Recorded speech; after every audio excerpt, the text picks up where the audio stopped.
Hello, everyone. I'm honored to present to you a senior retired defense person.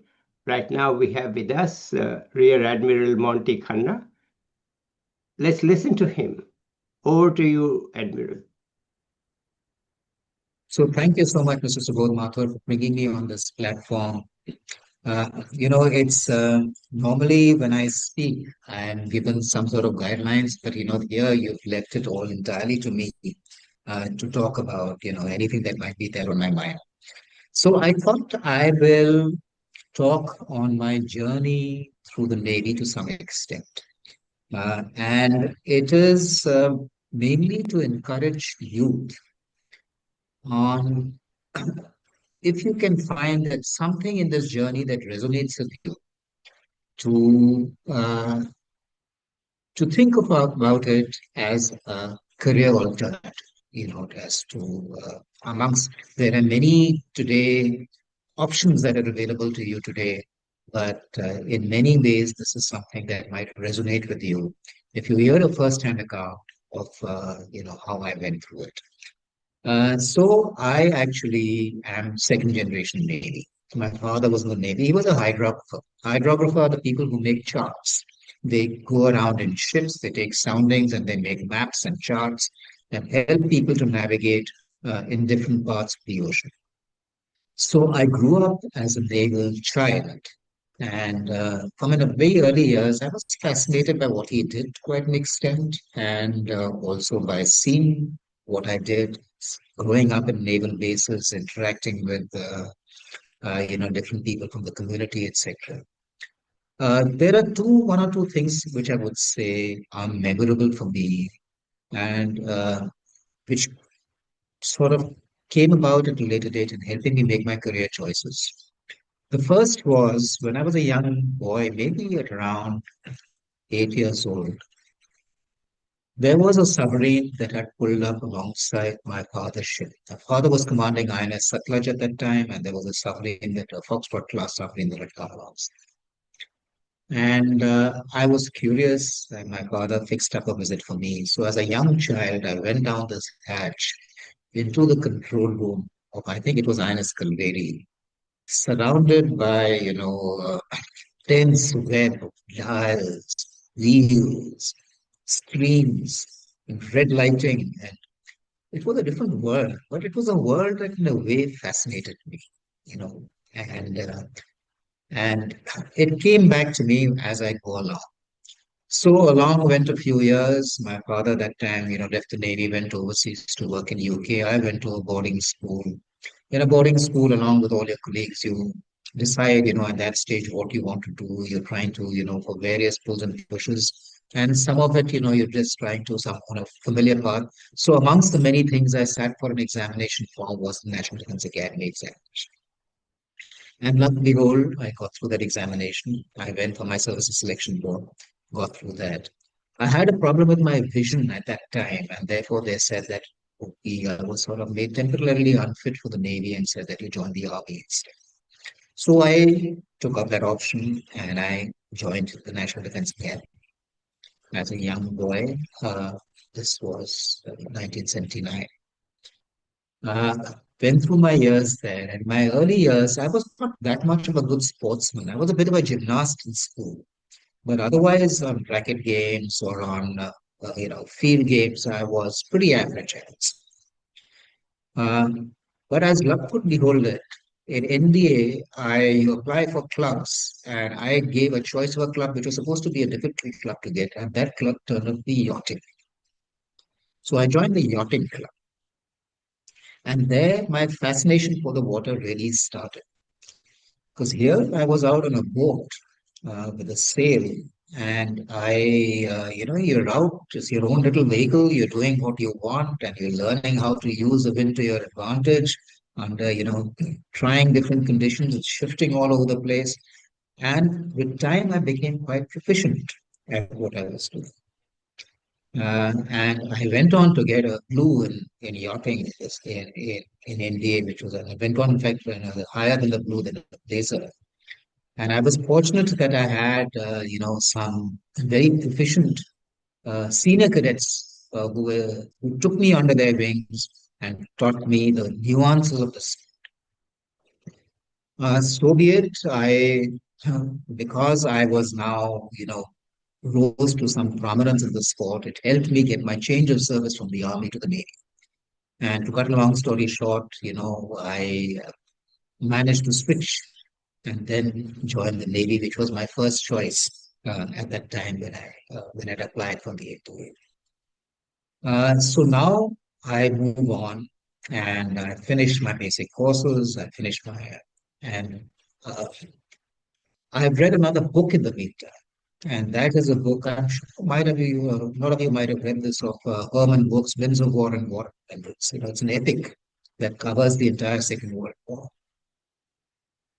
There's a family in that book of uh, uh, Navy captain who's got two boys. One is an aviator, and the other Byron is a submarine. And something about Byron strikes a chord in when he describes his life on submarines, his commitment, to his being a solid personality, being reliable, being quiet, being humble. So I'm not saying I had all those qualities, but it's this persona resonated with. So when I was a young officer doing my watchkeeping on a ship on a minesweeper INS Navy, there was a submarine tied up next to us. So one fine day, I went on board and I requested the duty officer at that time, one Lieutenant AJ Singh, Ajay, yeah, very fine officer, I said, I'm considering joining submarines. Can you give me your advice? So he said, I'm not going to tell you whether to join or not, but I'm going to show you my boat and take you around and walk you through what life on board is like. And finally, the call is going to be yours. So I spent the better part of 3 to 4 hours crawling up and down, seeing the various places, seeing the confined spaces that you're working in, seeing the difficulties in terms of, routine things that you take for granted. You can't bathe, you can't access to sunlight is sort of denied to you for days together, etc. But still, there were many things about it that sort of inspired. And one of the inspirations, of course, that they developed on that related time was this broad sense of this intense sense of kinsmanship between everyone. You don't wear uniforms, you're wearing something called disposables, which is a short and a shirt. And whether you're an officer or a sailor, you're all wearing the same thing. Everyone knows each other by name, everyone sort of knows how much you can. There's a certain amount of trust which becomes your default, feeling on board that platform. I don't think in any other platform you have that degree of teamsmanship that you have. There's a saying on submarines, in fact, that run towards the fire. Like when you have a problem, you're not running away from it, you're running towards it. So uh, I saw it and full marks to you. Then Lieutenant teacher he retired as a Commodore, that I was convinced and I said, this is it for me. So I joined that. And now, so I had two things I was good at reasonably. I mean, I had decided to become a submariner, which is a very intense profession. And I was still a yachtsman. I had won a couple of nationals by that time on the enterprise circuit. I was a Navy champion, and I was pursuing a sport, and I was pursuing my career. Not so easy to do these because both are equally demanding requirements. So I continue to whatever extent I can.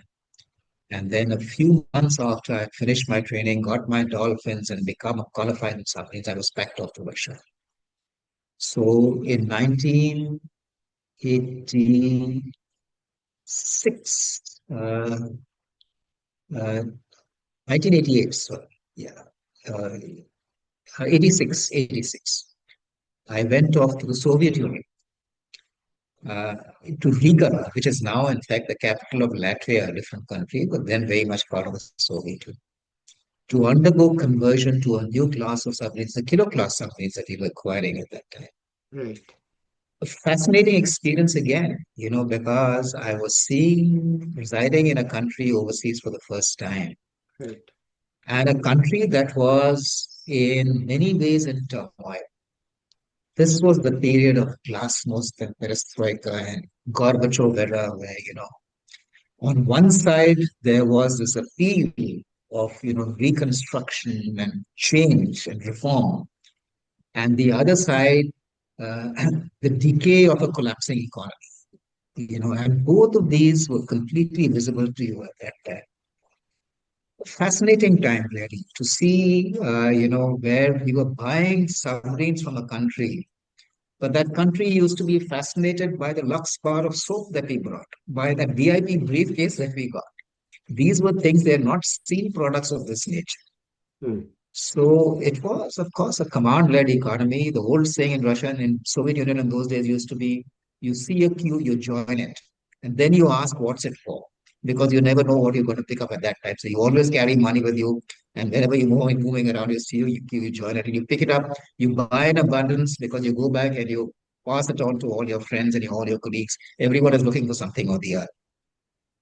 But all that said, we stayed over there, we commissioned the submarine, we sailed back in winter, minus 35, minus 40, breaking through ice with an icebreaker in front of us. It was quite a sort of steep learning curve for me, and immense exercise in team building and learning how another country operates.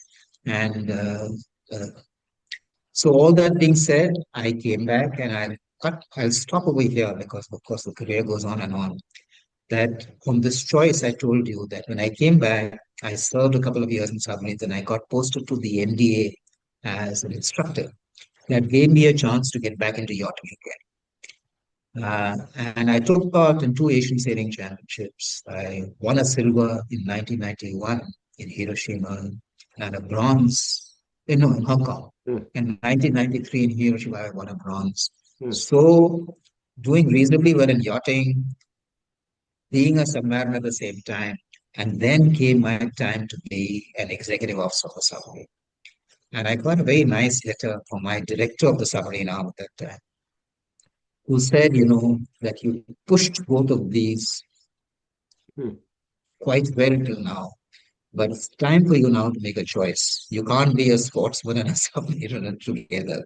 So I think it's time you sort of, made a choice. And he said, I'm not saying what you should do, but to me, that you've stretched this to its limit right now, and I understood, and Mm. I said maybe I've sailed long enough on small boats. It's time to get back to my profession, and I continued as a submariner, and I did reasonably well, rising and finally retiring as a rear. So I'll end over here in my initial remarks. My story so far is my encouragement. Firstly, is that always find, push yourself wherever you can, and soak in as much as you can. The biggest tool that you have, I think, as a human being is a sense of curiosity. Mm. If you have that sense of curiosity, you have to be like a sponge at all times. Mm. Observe, question, ask, and keep learning wherever you can. And everyone, I mean, your education is always a, 24/7, 365, and apart from that is 363.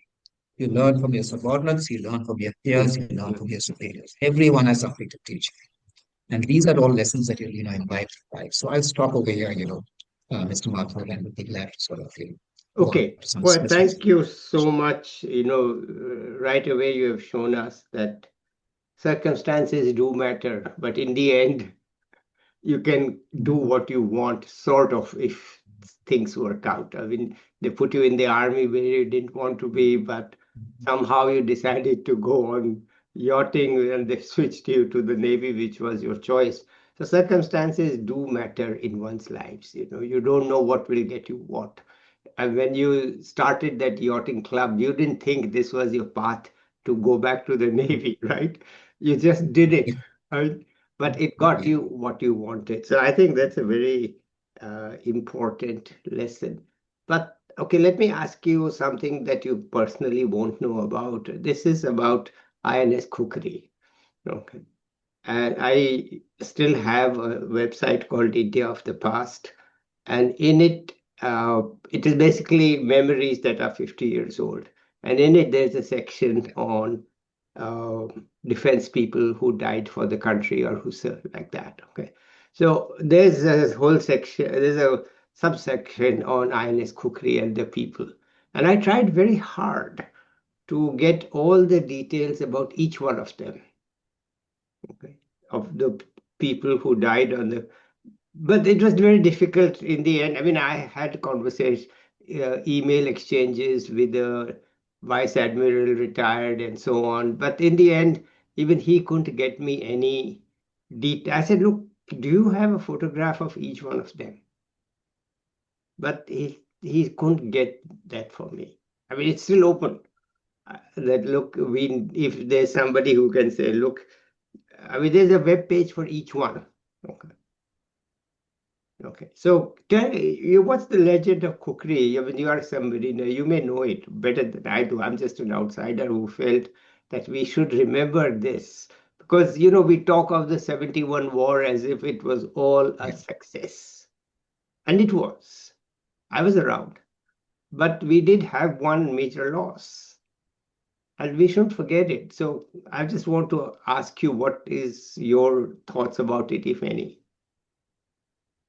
So actually, my association with Kukri is quite. I was a boy at that time, as I mentioned. Yeah. We were staying in A block in Naval Officers Flats in Bombay, and Captain Mullah, who was commanding Kukri at the same time, was staying in the same block as us. Yes. So there's a personal connector. Yeah.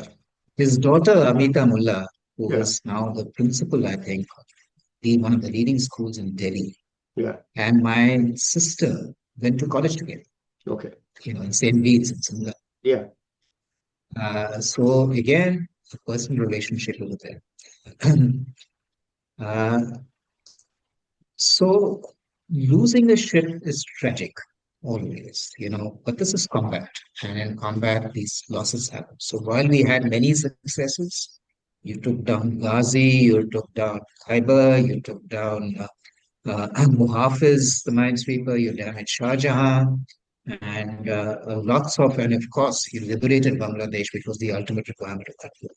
But you had a loss, and in that loss, my father was at sea at the same time on Anas clutch because he was also involved in the towing of the sailboat, etc. So, it was very personal to me, this whole thing at that time. And it was tragic to see people not coming back after the war. I'm sure, I don't know whether you know who you reached out to, but I'm sure there is a complete list that is available along with details of each of the 173 or 174 people, if I'm not mistaken, I won't be exact, who lost their lives in this uh, incident. Uh, There has been a lot that has been done to honor Captain Mullah and his team.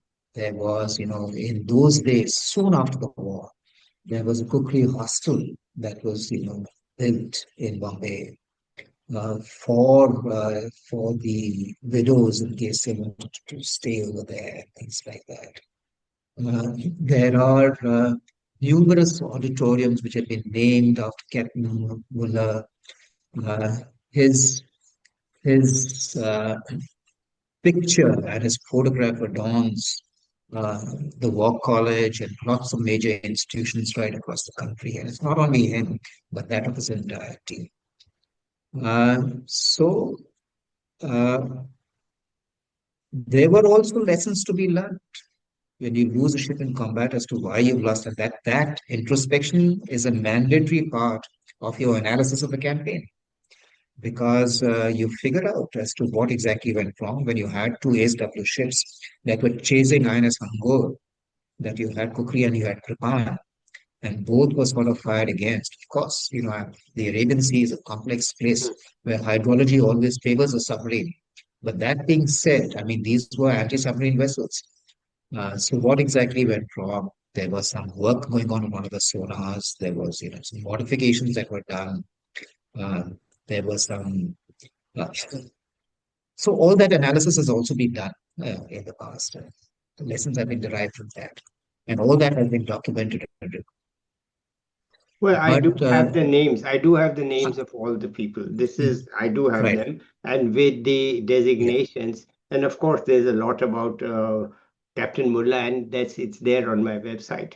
But it's like when yeah, you wanted to ask, do you have a picture of the man who's listed as a cook? Because a submarine has to have a okay, cook, right? There, and I was talking to yeah, Admiral Avasti, right? He was one of the senior most people at that time, and perhaps I'm sure you right, know his name. I was in email touch with him, but he couldn't get it for me. He said, "No, Subodh, we can't find the photograph of each one of them. So, especially the lower ranked people, it was not possible for him.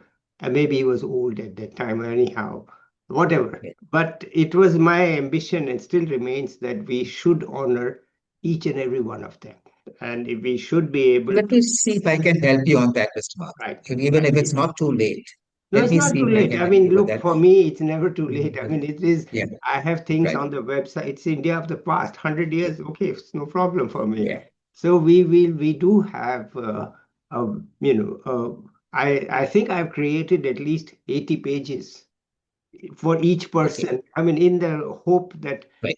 somebody somewhere will say, "Oh, I know," and I know a little bit of account of that person. That look not just the Navy, that X, Y, Z, but also look, this was his parents. This is why he joined the Navy. Something personal. This was my aim, and still is, that we Okay. need to recognize them not just as people in the Navy, but people, Yeah.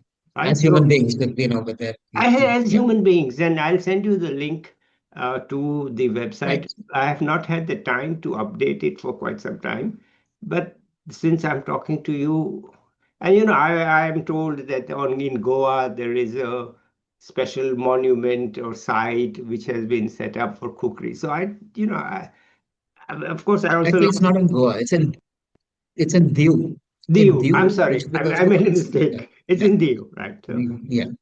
this is now Because 10 years Kukri ago. sank off Diu, Yeah, and they created a model of the ship, and right. they have a little museum with all the names inscribed of the people who lost their lives and things like that. So they have done it's a memorial Yeah, for the vessel I has remember been now. set It's aside. due. No, but for me also now it's 12 years since I last brought up this Right. topic with anybody. So I, Yeah. don't remember each detail so clearly. But all Yeah. I'm saying is that I did try to get, and even in what actually triggered in all this was that, you know, way before in 1962, when I was in sixth or seventh standard in school, one of our classmates, his father died in the 62 war. Okay, he was, I Right. think, a major in the army and he died. And none of us has been able to get anything about him. So his name was Mehta, Bobby Mehta, Sanjay Mehta. His father's name we don't know. Actually, we lost touch with our friend also. But we still remember Right. the shock that went through the school. And I could not find, there is a list of 2000 plus people Indians who died in the 1962 Chinese War. I have that list. Now, if you think that I'm just obsessed with the war, no. The India of the past Right. has stories of one guy who wrote, I took bus Oh, number 52 in Bangalore every year, every day. So it is not just focused on the defense in any way. It is focused on people remembering the past in any way that got could that. be, right? It's innocent stories of, look, uh, Right. my memories of August 15th, 1947. I was 5 years old. We had gone to school. I was eating a laddu and I fell down. That's also welcome, right?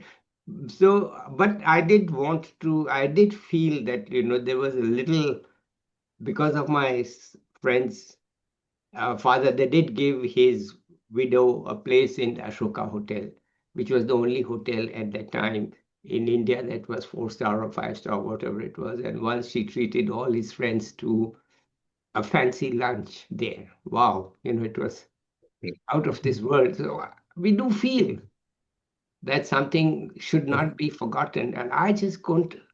right, find anything about him because things were not digitized those days, and they right, have perhaps been digitized now. But anyway, I stopped focusing so much about 5, 6 years ago, but I have many because I got many other things to do. But the website is still there. I'll send you the link. Take a right. look and see if you can help out on that. Sure, sir. Okay, so I mean, we were just college students at the time of 71 war, so Right, you can imagine that we were gung ho. Just as boys of that age are gung ho, so we were quite right. away. Okay, okay, we can. If I don't want to spend all my time talking about this topic. Let's hear something else from you, apart from your naval career. What do you do after you've retired, and how do you look back on it? So, okay, so let me move on from where I stopped. So, of course, in my experiences, I thought, let me go back a little bit to the Navy because, that's where I've spent the, almost my entire life. I've been either a naval child or in the Navy itself. Uh, so, I, amongst my most memorable tenures of the Navy was commanding a submarine. And I got my command of a kilo class submarine when I was 36 years old, quite young. I just finished staff college. Before going to staff college, I had done the commanding officers qualifying course, which UK calls the perisher's course because it's a grueling course for 4 to 5 months where they inspect you on every aspect of submarine command. And then if you make the grade, then a few of you, whoever's chosen, you get assigned to their submarines. And again, the same things I spoke about earlier about being part of a team, about learning to along with people because there's no escaping any, you know, and about appreciating small things in life, because some things you start taking for granted if you're living ashore. Having a bath every day is something you take for granted, or going out and walking in the sun is something you take for granted. So when you go out for maybe 35, 40 days and you enter harbor, everything is a joy. Everything is a joy. That is, so I'm not saying it's difficult. It is, of course, it is. Life is different on board submarine. But particularly a diesel submarine, nuclear submarine, you have microclimate, ample water, fresh water, all that sort of stuff, all the travels and all of that is, of course, going to be on a diesel submarine, it's a much more constrained, tight section. So that was a truly memorable tenure. Done my courses, and then another fascinating tenure I had in the Navy was when I got appointed as I did another command of that frigate, which was equally two frigates, in fact, one a training ship and thereafter a missile frigate.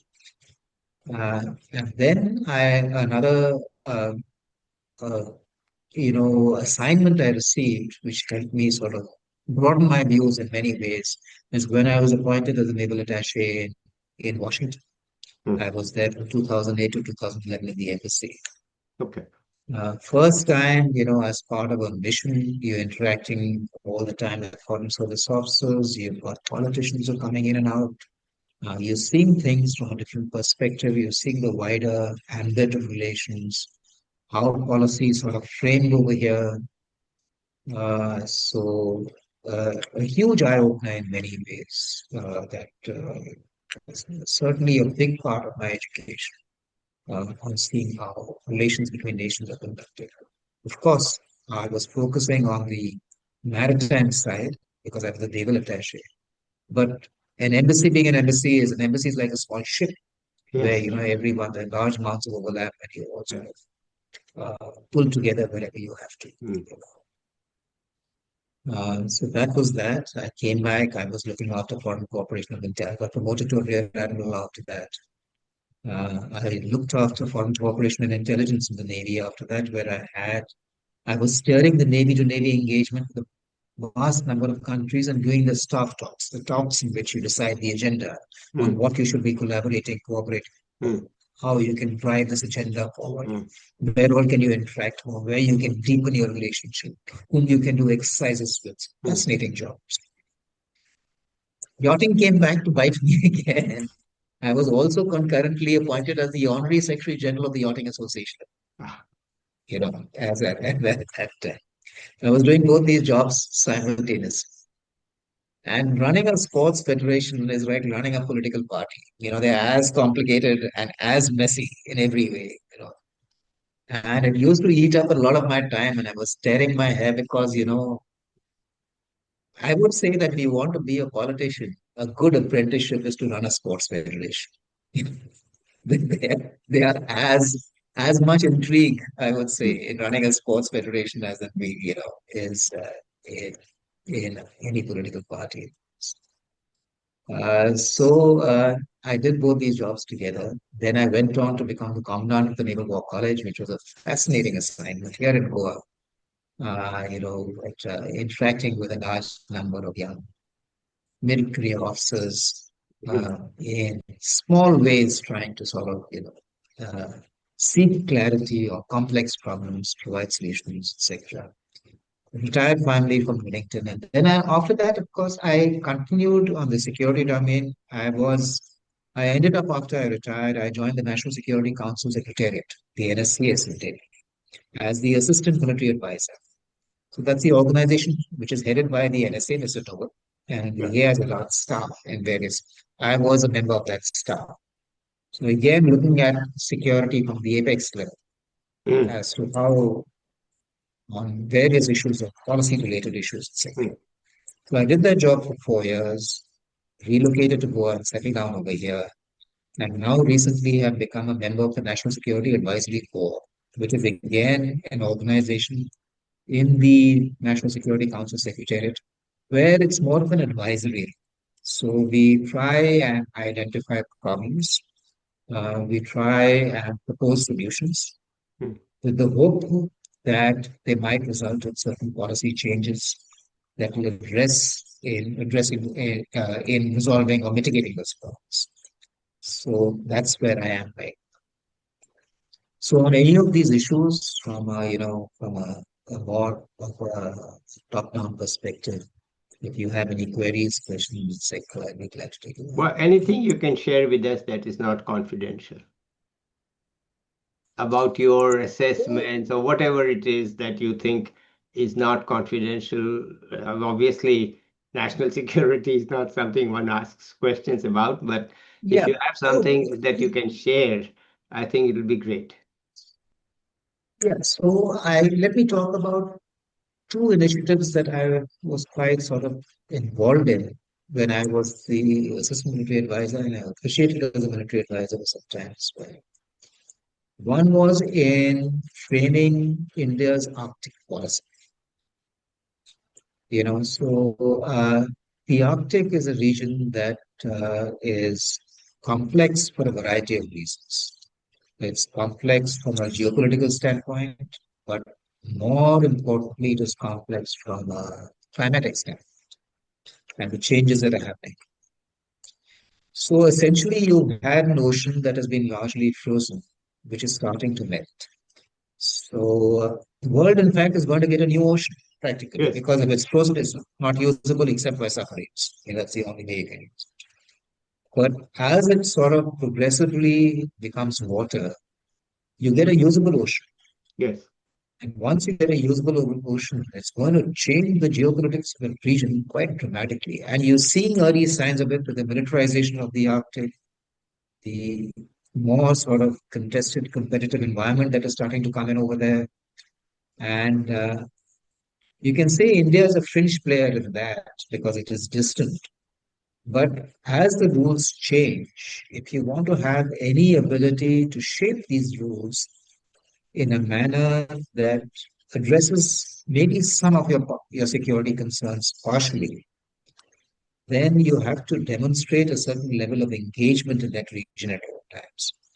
And one of the means of demonstrating that engagement is by having a public policy as to what the Arctic means for India in its various dimensions, in science and technology, in capacity building, and resource utilization, human resources, in climate.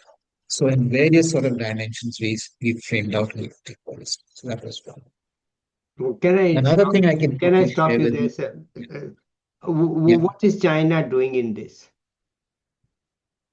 Oh, China is a major player because China is, has already in there, they brought out their policy a couple of years before us, and they claim themselves to be a near Arctic state. Is that which is a term that came under a lot of criticism in large number of Western countries, which I think even Mr. Pompeo was that time Secretary of State, saying that you're either Arctic or you're non-Arctic. There's no such thing as near Arctic in Arctic, and the Arctic actually is defined largely by the Arctic Eight, that is the eight countries which lie within the Arctic. So if you have, the Russia, the US, Canada, Norway, Iceland, Denmark, because of, Greenland, Sweden and Finland. These are the Arctic eight countries. And they have formed the Arctic Circle, Hmm. the Arctic Council, sorry, and they're quite uh, controlling on in matters concerning the Arctic. Where they made a sort of exclusive club where you can become an observer if you're, outside that, but you cannot really be a member of that club. But now things are changing, and China is going to be one of the biggest beneficiaries of the melting of the Arctic because, from a transportation standpoint of view, it reduces the distance that you have from, from say from Shanghai to Rotterdam by 40% if you use the Arctic route. So it's a huge saving in time. Arctic resources, you take Arctic LNG in Sabetta or Arctic LNG 2. China has invested into both these schemes. So from gas and oil resources which are coming out from Siberia, China is going to be majorly invested into that. And in times, of course, in the contestation, when they see themselves as as a growing maritime power, uh, they will uh, like to also, they already call themselves a 2.5 ocean navy, in which that 2.5 is that oceans are the Pacific or the Western Pacific, you can say, the Indian Ocean, and that point 0.5 is the Arctic. Okay. So their presence in the Arctic is growing by leaps and bounds every year. They've already had five icebreakers, ice class vessels, and they're building more. They're getting into making of, ice class vessels of various types. They've started a liner service for container traffic using the Northern Sea route. So on all aspects, I would say their footprint is growing quite dramatically in the Arctic. Okay. Thank you so much. Let's go ahead with the second topic that you had. Yeah, so the second topic was that when you look at the maritime domain in India, Hmm. you have, from a security standpoint, you have numerous players. And if you take the number of agencies involved, they're practically around, we did a sort of a beat count analysis. There are roughly around 35 to 40 different agencies which are in some way or the other maritime security. Starting with the well-known ones like the Navy, the Coast Guard, the Maritime Police, Maritime Customs, port security, Ministry of Shipping and Transport, the Central Industrial Security Force, the uh, Ministry of Earth Sciences, the Ministry of Petroleum and Natural Gas, uh, Fisheries Department. So that way, if you keep counting, the number will keep growing unless it runs up at 30, 35, 40. Everyone has got, uh, some are heavily invested into security and some have got partial. Like if you, oil and gas, for example, if you're going to use an offshore uh, terminal or a floating terminal for offloading oil or, or pumping our oil onto a tanker, etc. Uh, then that requires certain amount of protection, because you never know what sort of threats it might be exposed to. Sure. So if you count up on all these agencies, it's an extremely large number. And there was no agency that was looking at this entire domain holistically. So it was all distributed stroke-wide in various Mm. dimensions. So the idea was to create an office and give that office adequate staff that looked after maritime security in its entirety. And the policy change that was introduced, in which I played a role, along with several others, but I played a role, was the creation of the Office of the National Maritime Security Coordinator Okay. as part of the NSCS, along with a full division, and each vertically specialized in every domain of the maritime domain involving security, which requires people protecting. Not only that at the national level, but in each of the maritime states and union territories to create a state maritime security. Because a Wow. lot of those issues are state centric, Yeah. you know, and then to have an arrangement where you have open channels of communication, secure communications that you can have. So Mm. there's adequate information flow at all times Mm. between the state maritime security coordinators and the Mm. national maritime security. Mm. And your identification of policy gaps, identification of security issues, and time-bound, step-by-step means of mitigating those issues. You know, so that was the architecture that was created. And we had the first NMSC, I think, took Admiral Kumar, took his office, and now you have the second NMSC, who's Admiral Viswanath Dasgupta. So that office has been now in vogue for about the last 3 years. So that is another area, for example, just to give you an example Okay. of what, uh, the issues that you identify and how you go Okay. uh, to mitigate the problems that you identify. Well, that's very good of you to share this information with us. Certainly, I was not aware of it, and I think most people are not aware of such things because, the news is full of stuff that is more exciting rather than stuff that actually means something. Right? We don't get that. So I'm glad that you have shared it with us. Anything else you want to add here?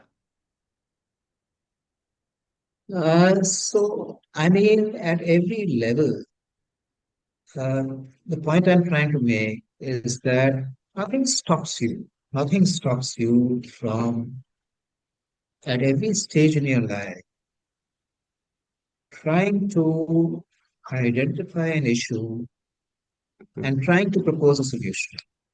Now, sometimes you might have a platform that allows you to give impetus to an early resolution, or that you have a ability to get that problem resolved earlier. Mm. Otherwise, you can always, write something, publish something, generate a public debate on something that you feel that needs to be urgently resolved. So I think as a citizen, you have to take responsibility at all times. Can't leave it always to some, agency is going to come and solve this problem. You have to internalize this and say, let me see what I can do. Okay. And if I need assistance, let me try and get that assistance. And if I can't get that assistance, then let me sort of at least build up a movement of some sort of bring out Mm. this, make this problem a little more visible Mm. so that more people sort of decide to pool in their resources in whatever way they can to try and address it. It's an easy, convenient way to wish away something and say, this is not my problem, it's a state problem, it's a district problem, it's an administration problem. Let them figure it out. See what you can do about it. And I'm not saying you're taking the law into your own hands, something like that. You're operating within the boundaries of the law. Just providing ways and means Mm. of, of creating solutions to problems, I think, in whatever way you can. Okay, well, thank you so much. I think I come at it from a very different perspective, but through the same conclusion that in the end, the time has come for us to stop saying the government should do this and the government should do that, because there's only so much that the government can do. Mm. And the Yeah, time has come now for people. We are now much better off than we were. At least I remember what we were like. So we are much better off, and it's time for responsible people to take responsibility for making things happen. We can no longer be the way we were in the late 60s, early 70s, where clearly only the government could do things. We are far more developed by then, and absolutely. we need to sort of give back. We didn't create the Yeah, prosperity, we are benefiting from it. And it's not that we did it, it's if you claim that yeah, I did it, well, you're stupid, obviously, because you alone couldn't have done it. So you better have yeah. some sense of responsibility and do something Responsibility. about Absolutely. it.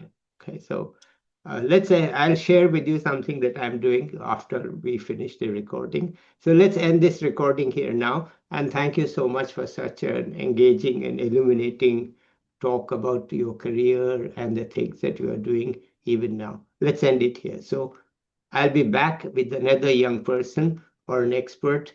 Till then, bye everybody. Please stay on now. Bye.